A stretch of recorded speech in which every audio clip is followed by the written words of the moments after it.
Hi, welcome to NVN arts channel. మొన్న జరిగిన Ahmedabad air India విమాన ప్రమాద యావత్ ప్రపంచాన్ని కలిచివేసింది.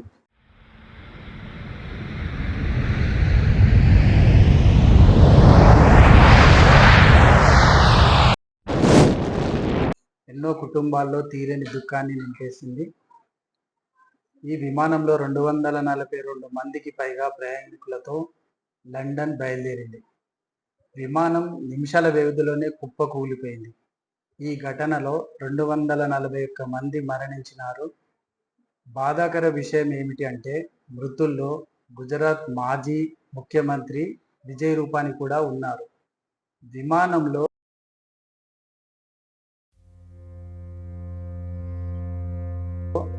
ఎక్కువ మొత్తంలో ఇంధనం ఉండడంతోనే ప్రమాద తీవ్రత అధికంగా జరిగిందని అధికారులు వివరించారు.